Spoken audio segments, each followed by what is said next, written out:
So when patients ask you, can I eat such and such? Well, they can find out for themselves. Exactly. Look before and after and see what it does. Exactly right. How much of a change from before to after would you expect or target? 40 to 50 milligrams per deciliter would be the difference that I'd like, the delta that I'd like to see. Yeah. And other related issues at this point, what should we be addressing for a more global list of issues? Well, again, I mean, I just think weight for him is really important, and I think that's another goal and something he should really be looking at. In the 2 years' time, his BMI went up.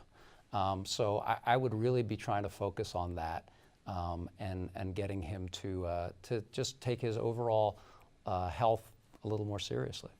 All right, so let me play devil's advocate. We say to our patients, you got to exercise more, you have to watch your diet more, and oftentimes it goes nowhere. What sort of things would you might think about for Tim to motivate him? He says, I'll go to the dietitian, but I know what I need to do. How do you get past some of those patient-imposed roadblocks, talking to the patient and getting a sense for where he's at? Yeah, I mean, so one of the things that I do is I ask the patients, well, what are your goals? What would you like to achieve? Tell me what are some of the barriers that you have every day to achieving some of the things that we're asking you to do, and try to get some feedback from them. What's hindering you from doing this? Is there some stress in your life? Is there something else going on? That's one of the things that I try to figure out. What are the reasons that you're not doing these things? It's tough because Tim is a guy who's probably been living like this for a long time, and now all of a sudden we're asking him to change, how he's been living his life. The one thing I would just add is that we need to move away from the sort of the stick approach, and we should rather have a carrot approach. So we need to really encourage and re-emphasize the fact that this is about what you can do, Tim, to actually improve your outcomes, rather than say, well, if you don't do this, this is what's going to happen to you. But rather say this is why we should be doing it, and to encourage him, as Mark says, set your goals, but even small changes make a difference. And start small, and generally, it's not say you lose 50 pounds. It's can you lose 10 pounds? And that small amount of weight loss goes a long way towards improving many outcomes. And sometimes I ask patients, just write down, how do you feel right now? What's your energy level like? What are you able to do? What do you want to do?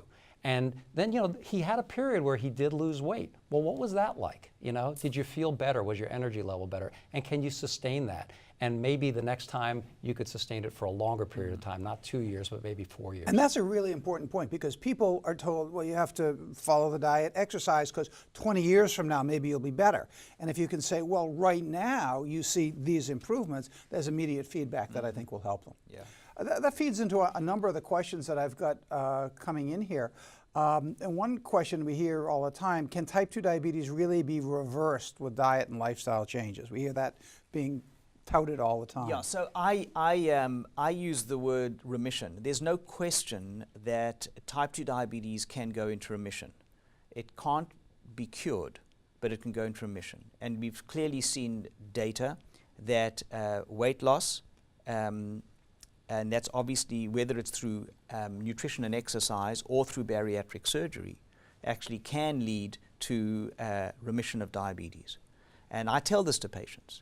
I also screen patients who have multiple comorbidities and unable to lose weight with BMIs generally greater than 35, but we're coming down a little bit on that as to whether or not bariatric surgery is an option when all other efforts have failed.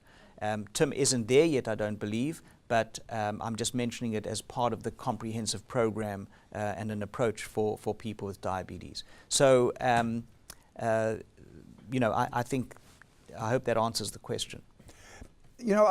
Questioners have also asked, and I'm paraphrasing a couple of things here, given the weight loss and benefits on diabetes and cardiovascular, and the talk about metformin, is there any evidence that other medication classes might be helpful in stemming the tide of this, such as the SGLT2 inhibitors, which might have some weight benefit effects, or the GLP-1 agonists? Any comments on that perspective? So while these drugs are associated with weight loss, there's no evidence that these drugs can alter the natural history necessarily of diabetes. I think any weight loss per se, as Mark showed in his slide, can help move people up that curve. And it could be the weight loss in and of itself that's doing that. But time will tell us whether or not these drugs per se have any impact on reversing some of this beta cell dysfunction. Mark, a question for you, and this comes up all the time. People ask, do you have a dietitian in your office? And a lot of us specialty centers do. But for the primary care setting, how do you identify a dietitian and an exercise physiologist or an exercise trainer that you can work with and develop a relationship? Right. So that's a really tough problem because there aren't that many certified diabetes educators and dietitians out there.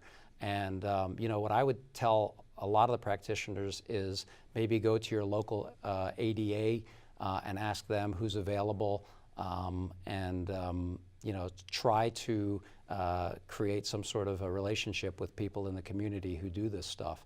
One of the problems for us is that a lot of health insurance policies don't cover medical nutrition therapy and visits with exercise physiologists. So it's a tough problem. Yeah. There's a couple of questions here that focus on some of the epidemiologic slides you showed at the beginning. A question about the driving factor behind increased risk in diabetes, or incidence of diabetes in Asia, and also the Indian subcontinent in terms of growing epidemic there.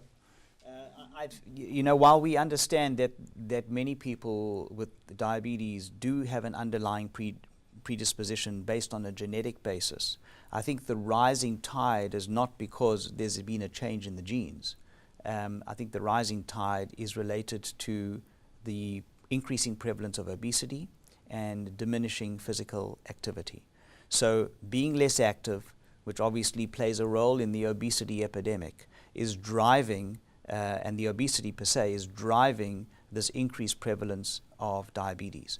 And one should note that the ADA this year, for the first time, recognized that being overweight for somebody of Asian American origin is a BMI of greater than 23 as opposed to greater than 25, which is what it has been historically for so-called Caucasian community. So people with certain ethnic backgrounds are considered to be overweight even at lower BMIs. Questioner wants you to clarify the best test to screen for diabetes. They gave a number of different I would ones. use a hemoglobin A1C. Yeah. I think it's the simplest test. It can be done any time of the day. And if there's any ambivalence about the hemoglobin A1C, then depending upon the risk stratification of that individual, you can do either a fasting glucose or very, very selected cases may want to consider a GTT. But as Mark said, that's probably the least recommended screening test. All right, and for people that are to some degree at high risk, a question, I'm paraphrasing the question, with a reasonable BMI, exercising 150 minutes a week, fasting sugar 85, A1C 5.7, everything looking good, but may have family history or other things that suggest they're at risk. Would you do anything different? Well, it sounds like in that group of people, they've achieved the lifestyle goals that we've asked them to do. But I would keep a very close eye on them, and I would screen them on a regular basis to make sure that they're not progressing and make sure that they're maintaining their weight.